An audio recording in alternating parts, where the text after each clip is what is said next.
name is Justin Broussard. I'm here with Janie Trahan. She coached a softball team, a travel softball team, and they were actually pretty successful. But I'm gonna let her talk about it a little bit more. Janie, you want to go? Sure. I coached a 10-year-old select travel team. We played fall and summer ball. I had 14 players in all, and then I had another assistant. And then within our organization, we had 5 different age groups in total, with around 14 to 15 girls each. And what was the name of your team? Louisiana Pride. Nice. Okay. I'm just going to read a couple questions here. So who is necessarily responsible for your budgeting process? Our budgeting process went through the head coaches, our bookkeeper, and the head of the organization. Okay. So your bookkeeper kept the records of everything, and you okayed all the decisions that y'all got to make. Yes. Like where y'all were going to spend what money, and the head of the organization was just in control of the account. Yes. Okay. Now, how often was the budget revised? Most of the time, every week. Every week. So before every tournament, y'all would sit down and decide how much y'all could spend. Yes. How much it was going to cost y'all, and how much money y'all had left. Yes. Okay.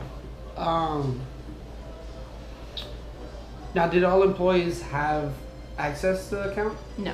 No? So it was just you, the budget, the bookkeeper, and the head of the organization? And the team moms. The team moms? Yes. Okay. Why is that? Is there any specific reason why? The team moms would get money out of the accounts every Friday for tournaments. Mm-hmm. And then the head of the organization, because it was in his name, and then the bookkeeper in case she needed statements or anything else like that. Okay. Now, how did y'all? We didn't really talk about this earlier, but how did y'all raise money? Did y'all what kind of things did y'all put on? Well, every player paid a player fee, of course, and then we did a barbecue sale. Actually, it was hamburger sale. We probably made close to $5,000 off of that. Oh wow! And then we sold bake sale also within the same thing. And then the next year we did like a car wash, I think. So, and then we did raffle tickets one year. We did the football where you buy a square. Yeah, the football pools, the scores. Yes, we did that for the Super Bowl and everything else. Oh, so nice. we did that too. Okay. And did y'all also get sponsors and stuff like that too? We did, but it wasn't like a known thing. It was like hey, we want new uniforms. Can a few parents get together, and a few businesses got together within the parents, not necessarily going out and getting them. Oh, okay. All right. That's cool. How were budget figures derived from year to year? Well, we would figure out how many players we would have, Right. or how many players we would need.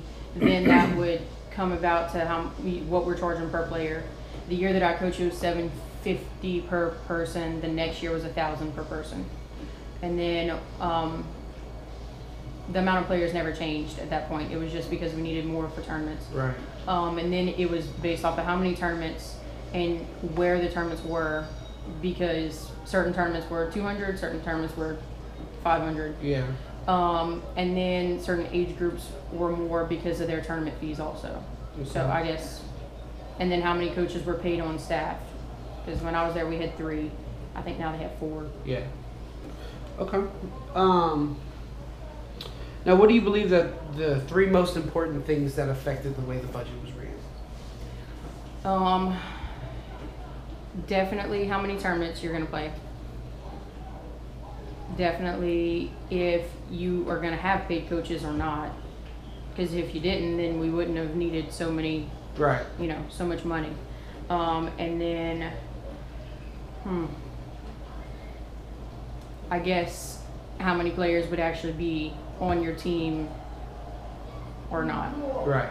Yeah. It would affect the amount of money that you would bring in each time.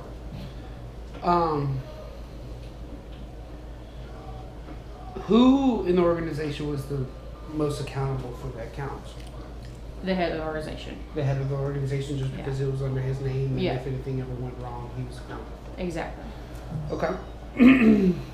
Now, I'm sure since you're the head coach and you really only made base decisions, but what would you guess that she would like the bookkeeper?